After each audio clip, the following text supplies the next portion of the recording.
This is Success Stories. I'm your host, Alan Mendenhall of the Sorrell College of Business at Troy University. I'm joined today by a very special guest, Mr. John Allison.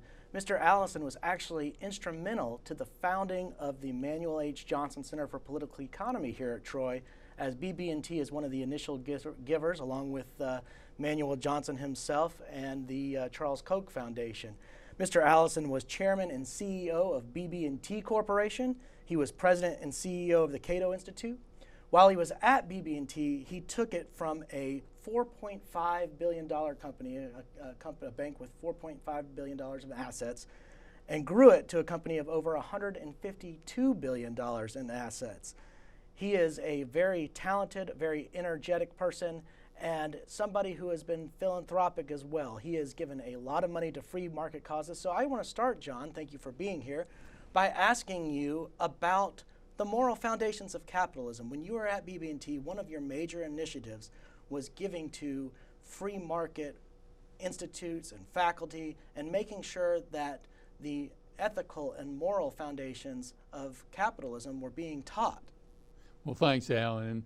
We kind of stumbled into this sense. We were making significant contributions to universities. Kind of banks are expected to do, from a regulatory perspective, community investment. We'd long been focused on college level education, but we were looking at a lot what was happening to our money, and it wasn't going to things that would help BB&T or help, in our view, the world. And so we decided we'd create a program on the moral foundations of capitalism, because our research showed that most people realize that capitalism produced a better standard of living. But many people, almost the majority of people, thought capitalism was at best amoral, but most people thought it was an immoral system. And our question, which we posed in these programs, was how can an immoral system produce better outcomes? Obviously, we think capitalism is moral, or it wouldn't be producing a superior outcome. We did create 62 programs on the moral foundations of capitalism. We had 25 or 30,000 students go through these programs each year. One of the requirements when we made our contributions was to get feedback whether the students thought they were learning anything. And the vast majority of students said they really enjoyed the program, and even though most of them were business majors and were in their senior year, they said nobody ever talked about capitalism from a broader social policy perspective of all the courses they took. And many of them described it as life-changing. Well, and you had a similar sort of revelatory experience when you were a student at UNC Chapel Hill and you encountered Ayn Rand for the first time. Tell me about that. Yeah, Alan, I went to business school at the University of North Carolina, and I did very well grade-wise, but I really wasn't particularly happy in the sense I drank too much alcohol, as some students do, and I was really searching, I guess, for a purpose in life. And I was in a bookstore. I like to read books, and there's this book called Capitalism, the Unknown Ideal. And I never had heard of Ayn Rand, never heard anything about her. I picked it up, and while I was in the bookstore, I started reading the first chapter, and I couldn't stop. Very powerful.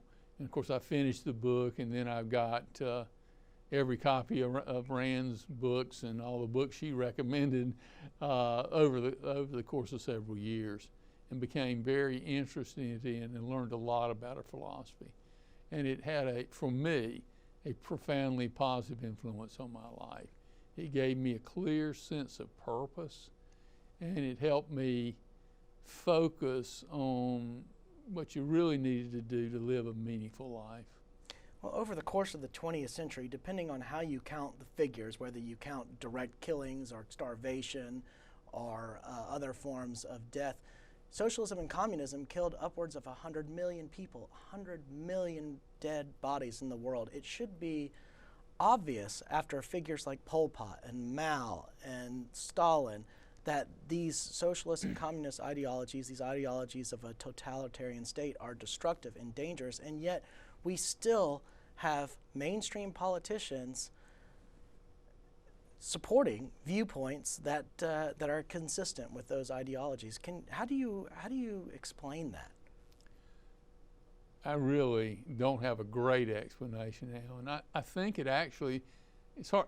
Let's leave the politicians out and look at the other people that support socialism. And what our studies have shown today, the majority of, not a huge majority, but the majority of college students think socialism is a better system than a free market. I think it begins in our school systems. I think the teachers have been indoctrinated, not because they realized they were being indoctrinated, but they have been, and they teach these socialistic ideas without really understanding how the system works. And of course, a lot of the students that say they like socialism don't really understand what it means, but they think they understand what it means. The politicians are kind of an interesting phenomenon to me, because effectively what they've done with socialism is make tons of promises. You know, free everything, free everything, and you're going to raise. So I think on welfare now you're going to be able to make, you know, $75,000 a year and get welfare. It's just a huge percentage of the population, and you can argue. I don't think it's their real intent, because these people really believe in socialism, which is a lot more scary, frankly.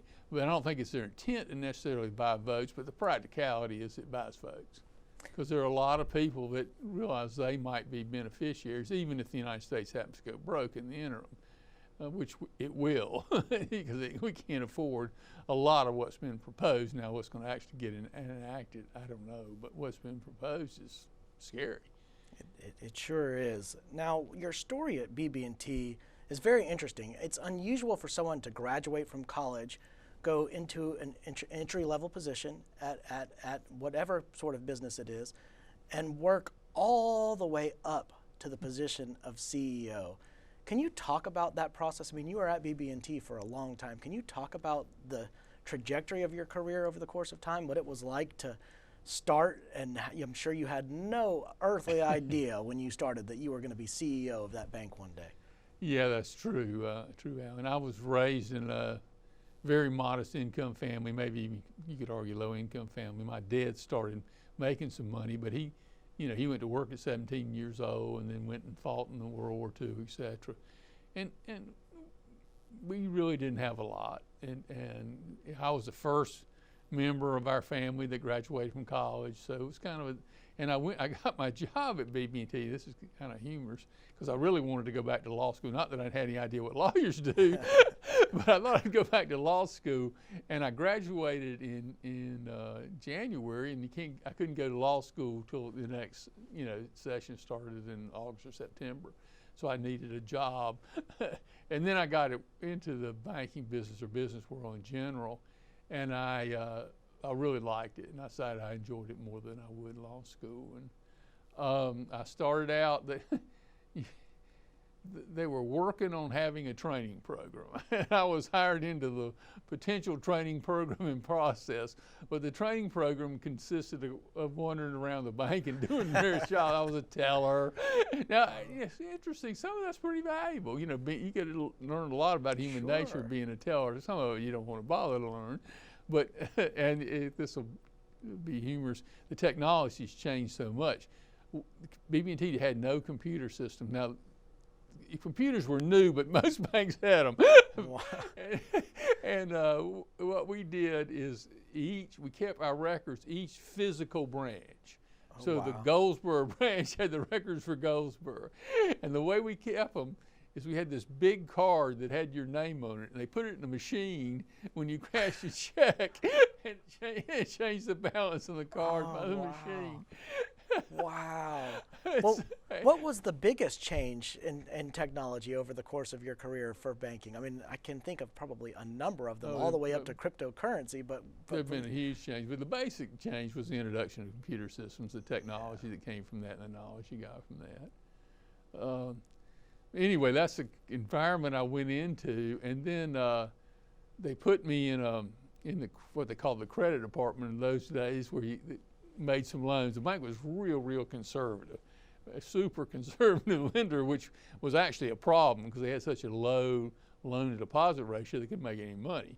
And and again, it was run by a lot of nice old guys, but there weren't any young people. There were very few young people. And they put me in the credit department where you wrote down what happened to them, physically wrote it down. It's unbelievable. But I got interested in making some changes, developed a relationship with the only other young guy there, and we completely did the training program. And I think, frankly, in retrospect, we made it world class. We went from terrible to world class. We got involved in recruiting and convinced the management that was all older that we desperately needed to hire young people, and so we trained them really well. One of the aspects of our training programs, all our hires had to read Atlas Shrugged, and now you didn't have to agree with it. We just made sure you'd read it. Over time, I think it was actually not that people became objectivism, which is the philosophy of Ayn Rand. I don't think they became objectivists, but I think they were definitely influenced by Atlas, partly because the heroes are business people and they're very inspirational. And it's very hard to find inspirational business people in literature. And literature is very powerful, and I think it was a huge factor for BB&T. And then over time, we got much more sophisticated, and we started doing examinations and IQ tests and all kind of stuff in our hiring, mostly looking people that were for logical thinkers. But by then, I had moved on, and I became a farm lender, and because BB&T was 80% farm bank, and I said it was interesting. I made a lot of loans on hogs and chickens and dairy operations and corn and soybeans, and tobacco was a big crop then. Oh yeah, well, and you live in Winston-Salem now, so you're sort of in that area of the country. Yeah, it's kind of, it's pretty much died in the U.S. now, but which is good. I mean, I don't have any empathy. And we actually helped in eastern North Carolina when they started putting pressure on the entitlement kind of things they had for tobacco. We brought in sweet potatoes, and it's become a huge crop. In fact, I got a national award from the Sweet Potato Association for bringing in sweet potatoes in North Carolina. It's a big industry now, and nobody was growing sweet potatoes, but we proposed that as a substitute as tobacco allotments started going away and stuff. Well, so between Atlas Shrugged and The Fountainhead, which one do you think is the better novel?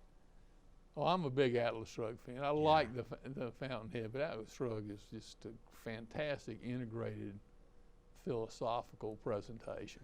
Well, you talked about the representation of the business person as the hero in Atlas Shrugged. And I'm wondering why it is that in our culture, the business person is typically portrayed as the villain. And I wonder whether that has to do partially with a misunderstanding of capitalism fundamentally, and the association of it with, say, cronyism. And that's something that you have spoken about a lot, is the problems of cronyism. Would you like to sort of tease out the distinction between capitalism and crony capitalism? Yeah, I think that's a really very important point, and one point you have to emphasize, because people, when you start talking about capitalism, they think you're talking about cronyism, right? And about people getting favors from the government, which is, I think, very wrong. But capitalism, the government can't dole out favors. It's prohibited from doing that. It has a role. Its role is basically protecting individual rights. It's like national defense, police force, good court system, not doling out favors. I think it's really sad, A, that we have so much cronyism, and B, that's what people think capitalism is.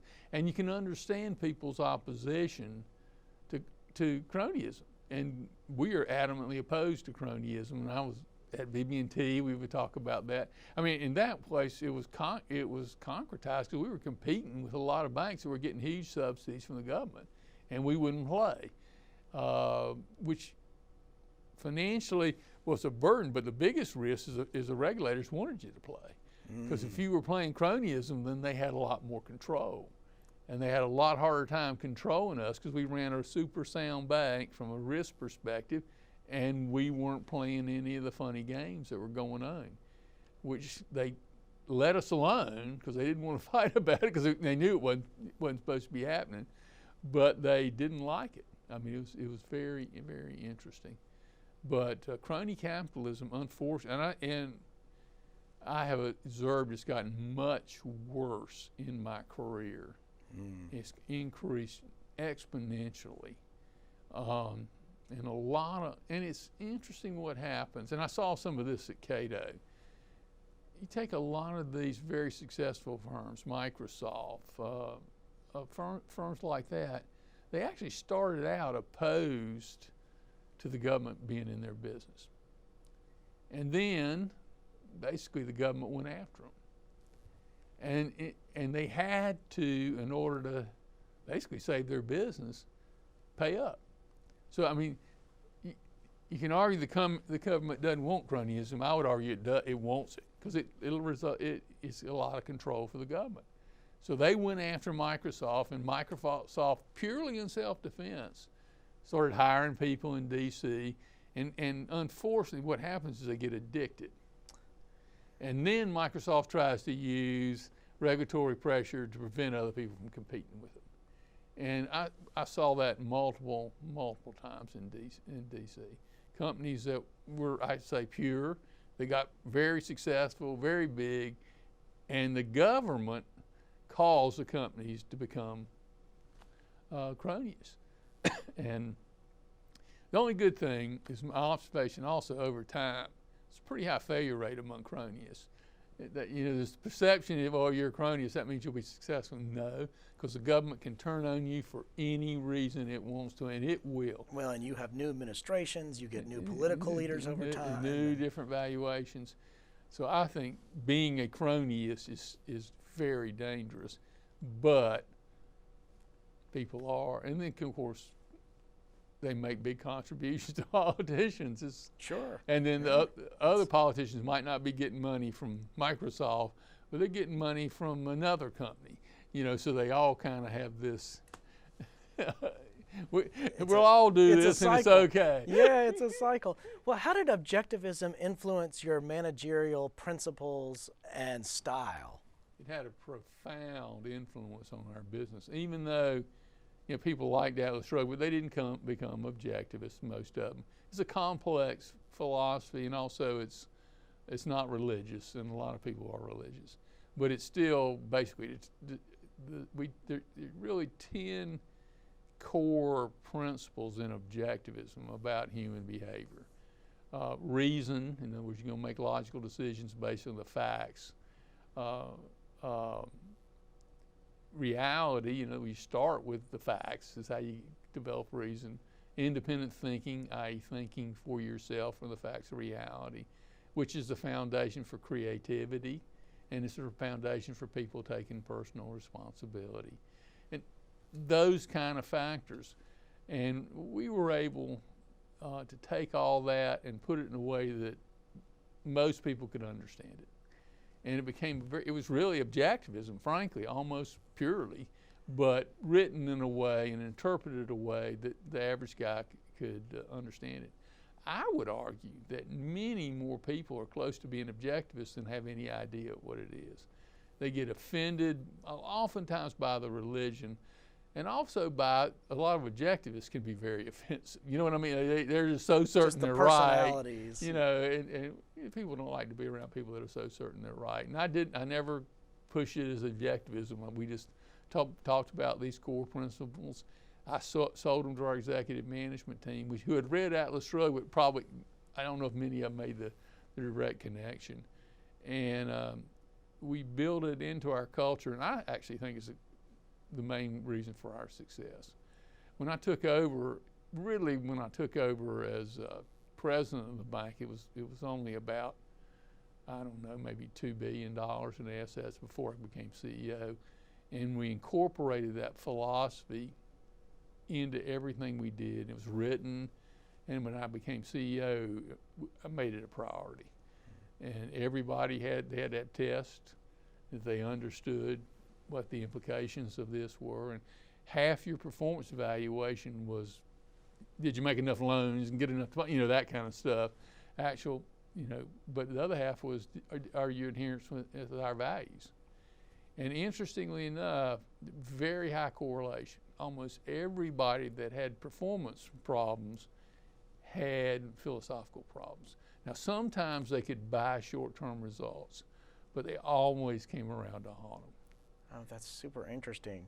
So we talked about this earlier, but the course of human history, recorded human history, the standard of living looks something like this. You've heard the hockey stick, where it goes like this. And then somewhere around the 17th century, it starts to creep up. And then 18th and 19th century, it shoots up. The hockey stick phenomena is what a lot of economists refer to that as. What is your explanation for that sudden boost in the quality of human life? I think it was really a tremendous revelation that started in the 1600s. And it started really with what they call the Age of Enlightenment, which is the age of reason. And I have to be careful not to step on too many people's toes. For many, many years, people were dominated by witchcraft at one time, and then by religious beliefs that weren't necessarily connected to reality. They came from the primitive ideas. But the Age of Reason, where rational thinking got respected, and the Catholic Church, by the way, supported that. That's interesting. They were major factors in that. And that led to a lot of advances in science. And interestingly enough, it led to a lot of advances in how government operates in the terms of the principles of first, individual rights.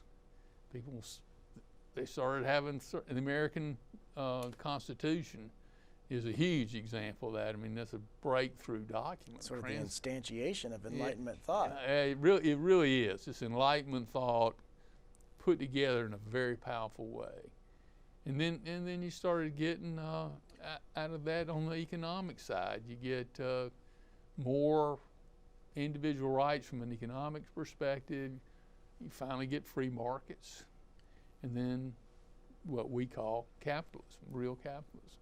And it transformed the quality of life on the planet. And it's amazing to me, because I speak a lot at universities, how few students, including business students, even know about that or even know about the hockey curve. How could you teach in a business school and not make sure your students knew about that and what caused it? I mean, you can't pretend that there's no cause. And that's a phenomenal defense of capitalism, because it didn't happen by chance. Yeah, I think a lot of curricula will get into the weeds without looking at the big picture, and too often that's where the problems start.